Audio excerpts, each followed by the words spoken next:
আমাদের জীবনের সবচেয়ে মূল্যবান পার্ট হচ্ছে একটা সময়।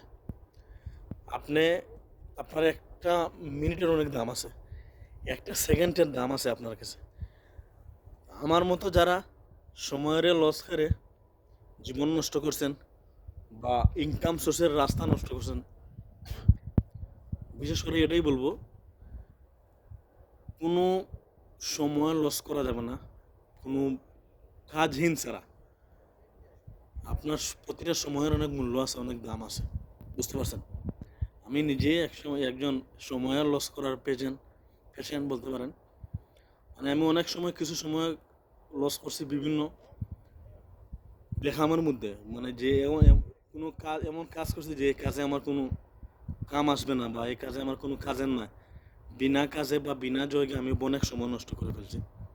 এই সময়টা যদি আমি আজকে ইউটিউবে বা ফেসবুকে দিতাম, আমার লাইফটা হয়তো ঘুরে যেত।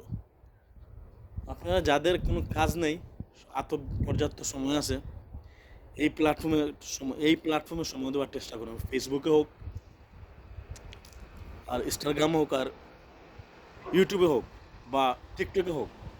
আমরা অনেক সময় দেখছি যে বড় বড় সেলিব্রিটি যারা বা বড় বড় পর্যায়ে যারা আছে বর্তমানে, এরা একসময় টিকটক করছে। আমরা ওদেরকে বলতাম টিকটকার বলে আমরা একসময় গালি দিতাম, বা টিকটকার বলে আমরা ওদেরকে একসময় সম্বোধন করতাম। কিন্তু ওরাই একসময় সারা ওয়ার্ল্ড, এরাই মানে প্রেজেন্ট করে। টিকটক হচ্ছে একটা প্ল্যাটফর্ম। টিকটকের থেকে আপনার টিকটকে থেকে আপনার ফেসবুকে মানুষ চিনবে, টিকটকে থেকে আপনাকে ইউটিউবে মানুষ চিনবে, বুঝতে পারছেন? So be careful. এই প্ল্যাটফর্মে কেউ ছোটো করে দেখতে পারত না।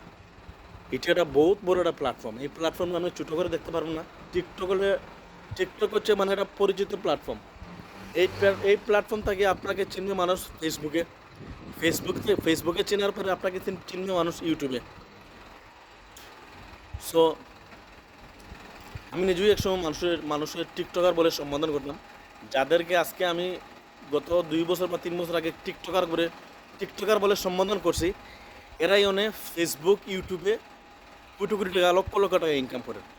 তো আমি পারবো কি না জানি না, চেষ্টা চালিয়ে যাব। যতদিন বাঁচবো এই প্ল্যাটফর্মে আমি নিজেকে প্রেজেন্ট করার চেষ্টা করব, ট্রাই করব।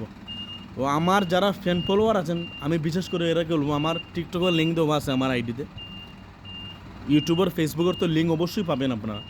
আমাকে বেশি বেশি সাপোর্ট করবেন। আমি এই প্ল্যাটফর্মে চাইলাম যে বাকি যেখানেই ডিউটি করি, যে কোনো ডিউটি করি, আমার কাল বেকার যে সময়টা আছে, সময়টা আমি অন্য কোনোভাবে আমি সময়টা লস না করে এই প্ল্যাটফর্মে ইউটিউবে হোক আর ফেসবুক হোক বা টিকটকে হোক, আমার খেয়াল হচ্ছে পরবর্তী যে কোনো কাজ করি, আমি কাজের ফাঁকে দিয়ে আমি ইউটিউবে, ফেসবুকে, ইনস্টাগ্রামে, টিকটকে এগুলো দিয়ে আমি সময় দেওয়ার চেষ্টা করবো। কারণ আমি এখন বুঝলাম যে আমি যদি আজ থেকে 2 বছর আগে আমি এই প্ল্যাটফর্মে আইতাম, আমি এখন আর চাকরি করতে হয় না। আমার মানুষের কথা উনা লাগে না, ফ্যামিলি থেকে কথা উনা লাগে না।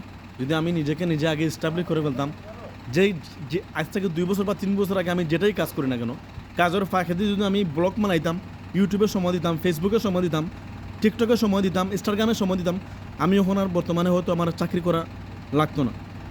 দিন শেষে আমি এটাই আমার নিজের কাছে ভাবনা আছে যে আমি ফিউচারে আমি আর কোন দিন 1 সেকেন্ড আমি লস করবো না। আমার যদি 1 সেকেন্ড সময় থাকে, আমি চাইবো যে আমার একটা ভিডিও মেক করার।